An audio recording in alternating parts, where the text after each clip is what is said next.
ପିଲାମାନେ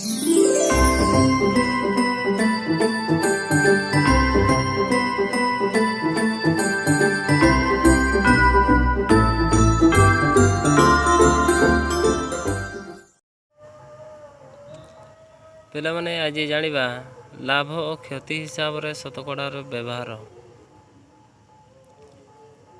ଜଣେ ବ୍ୟବସାୟୀ ଯେତିକି ଦାମ ନେଇ ଜିନିଷଟି କିଣିଥାଏ, ବିକିଲା ବେଳେ ସେ କିଣିଥିବା ଦାମରୁ ଅଧିକ ଦାମରେ ବିକ୍ରି କରି ଲାଭ ପାଏ। ଏଣୁ ଲାଭ ମଧ୍ୟ ବସ୍ତୁର ଦାମରେ ବୃଦ୍ଧି ହୋଇଥାଏ। ତେଣୁ କିଣା ଦାମ ହେଉଛି ମୂଳ ଦାମ। ଶତକଡ଼ା ବୃଦ୍ଧି ହେବ ବୃଦ୍ଧିର ପରିମାଣ ବିଭକ୍ତ ମୂଳ ପରିମାଣ ଗୁଣନ 100। ଶତକଡ଼ା ଲାଭ ହେବ ଲାଭ ବିଭକ୍ତ କିଣା ଦାମ ଗୁଣନ 100।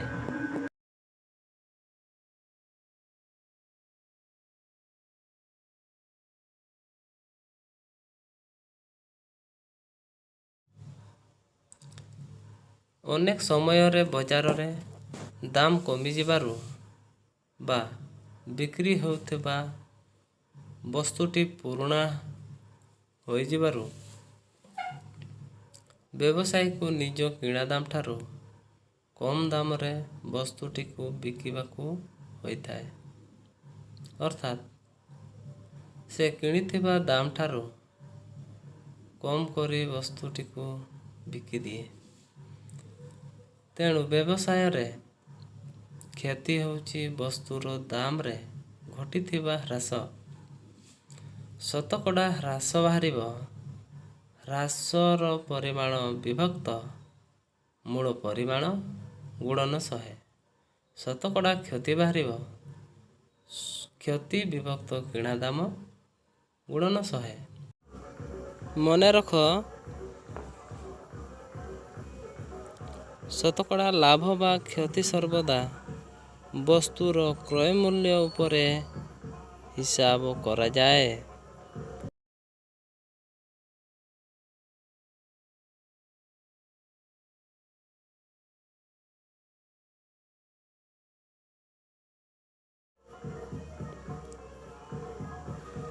କ୍ରୟ ମୂଲ୍ୟ, ବିକ୍ରୟ ମୂଲ୍ୟ ଓ ଲାଭ ବା କ୍ଷତି ମଧ୍ୟରୁ ଯେକୌଣସି ଦୁଇଟି ଦତ୍ତ ଥିଲେ ଅନ୍ୟଟି କିପରି ନିର୍ଣ୍ଣୟ କରାଯାଏ, ଆସ ଜାଣିବା। ଚାଲ ତାହେଲେ ପିଲେ ଜାଣିବା। ଯଦି ବସ୍ତୁର କ୍ରୟ ମୂଲ୍ୟ ଠାରୁ ବସ୍ତୁର ବିକ୍ରୟ ମୂଲ୍ୟ କମ୍ ହୁଏ ତେବେ କ୍ଷତି ହେବ। ତାହେଲେ କ୍ଷତି ବାହାରିବ କ୍ରୟ ମୂଲ୍ୟ ବିୟୋଗ ବିକ୍ରୟ ମୂଲ୍ୟ। ଶତକଡ଼ା କ୍ଷତି ବାହାରିବ କ୍ଷତି ବିଭକ୍ତ କ୍ରୟ ମୂଲ୍ୟ ଗୁଣନ 100। ଯଦି ବସ୍ତୁର କ୍ରୟ ମୂଲ୍ୟ ଠାରୁ ବସ୍ତୁର ବିକ୍ରୟ ମୂଲ୍ୟ ଅଧିକ ହୁଏ ତେବେ ଲାଭ ହେବ। ତେବେ ଲାଭ ବାହାରିବ ବିକ୍ରୟ ମୂଲ୍ୟ ବିୟୋଗ କ୍ରୟ ମୂଲ୍ୟ। ଶତକଡ଼ା ଲାଭ ବାହାରିବ ଲାଭ ବିଭକ୍ତ କ୍ରୟ ମୂଲ୍ୟ ଗୁଣନ 100। ପିଲାମାନେ ଚାଲ ଏବେ ଆମେ ଗୋଟିଏ ଉଦାହରଣ କରିବା। ସୀମା ଗୋଟିଏ ରେଡ଼ିଓକୁ 450 ଟଙ୍କାରେ କିଣିଥିଲା। ରେଡ଼ିଓଟିକୁ କେତେ ଟଙ୍କାରେ ବିକିଲେ ତାର 4% କ୍ଷତି ହେବ?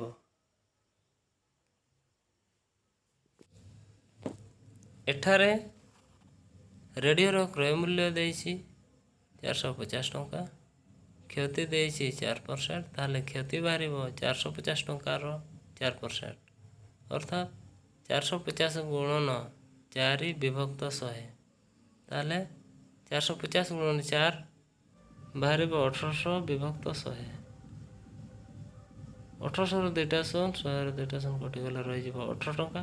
ତାହେଲେ ରେଡ଼ିଓର ବିକ୍ରୟ ମୂଲ୍ୟ ବାହାରିବ କ୍ରୟ ମୂଲ୍ୟ ବିୟୋଗ କ୍ଷତି। 450 ଟଙ୍କା ବିୟୋଗ 18 ଟଙ୍କା, ତାହେଲେ ବାହାରିବ 432 ଟଙ୍କା।